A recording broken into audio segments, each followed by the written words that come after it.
Welcome back, everyone. I'm Abigail. And I'm Grayson, and today we will be discussing the 1983 Kentucky Derby. The 1983 Kentucky Derby took place on Saturday, May 7th. The winner was Sonny's Halo, second place was Desert Wine, and third place was Caveat. Sonny's Halo had an interesting racing career, winning 7 out of the 11 races in his second season, but got stress fractures in both of his front shins that ended the season. Despite this injury, he still won the 1982 Sovereign Award and was inducted into the Canadian Horse Racing Hall of Fame in 1986. Sonny's Halo was one of the first horses to ever be treated in an equine indoor swimming pool, which was built in the 1970s in order to try and heal his stress fractures. In 1983, he won the Arkansas Derby, Rebel Stakes, Super Derby, and the Kentucky Derby, and it was the first time in history that an Arkansas Derby winner had won the Kentucky Derby. He was injured again in the middle of his third-year season, but he still competed in the Preakness Stakes and the Super Derby at the end of the season. Sonny's Halo was retired to stud in Lexington, but went to a farm in Texas later on, where he became the state's all-time leading sire by progeny earnings. He died in 2003 and was buried in Texas. However, his remains were exhumed in 2006 to be put in the Kentucky Derby Museum.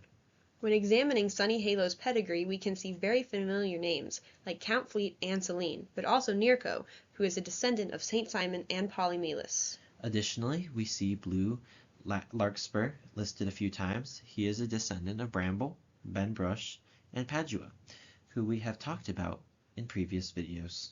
Another name we see listed a few times is Mahmoud, who is also a descendant of St. Simon. Mahmoud was a French thoroughbred racehorse who won the Champagne Stakes, Epsom Derby, and Richmond Stakes in 1935 and 1936. He was the leading sire in North America in 1946 and the leading broodmare sire in North America in 1957, and his notable descendants include Natalma and Northern Dancer. Now let's talk about our second place competitor, Desert Wine, who was a descendant of Nearco and Neverbend, who we discussed in a previous video. At the age of 2, Desert Wine won the Hollywood Juvenile Championship Stakes, Sunny Slope Stakes, Del Mar Futurity, and Hollywood Futurity. At the age of 3, he won the San Felipe Stakes, San Rafael Stakes, and came in second place in the Kentucky Derby and Preakness Stakes. At the age of 4, his last racing season, he won the Hollywood Gold Cup and Strub Stakes. Desert Wine died of a heart attack in 2003. His line lives on in his daughter, Flamenco Wave, who was a good racer in Europe. When examining his pedigree, we see the familiar names of Blue Larkspur, Phalaris, Celine, Mirko, Neverbend, and Damascus.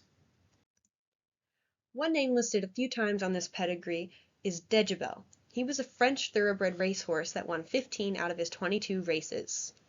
He was the French champion 2-year-old in 1939 and was the leading sire in France in 1947, 1948, 1949, and 1956.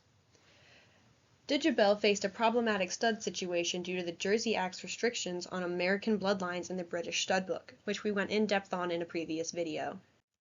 Finally, let's discuss our third place racer, Caveat, whom we do not know very much about. Well, we do know that he was sired by Cannonade, who was the winner of the 1974 Kentucky Derby. Caveat won the Prince John Stakes and Belmont Stakes in 1983. And he was retired to stud in 1983 and died in 1995. Looking at this pedigree, we see Mahmoud, Mirko, and Blue Larkspur. This means that the top 3 horses in the 1983 Kentucky Derby were distant cousins. Now it's time for a fun horse fact. Just a little bit of a warning, the photo on the next slide shows the inside of a horse's hoof, so if you are squeamish, stop the video now and we'll see you next time.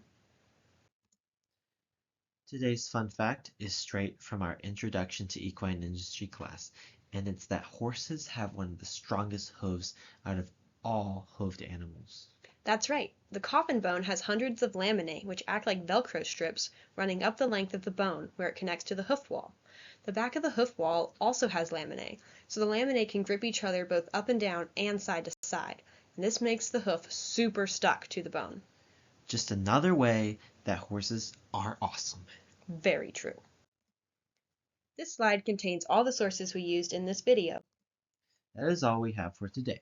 We hope to see you next time when we discuss the 1993 Kentucky Derby. Thanks for watching!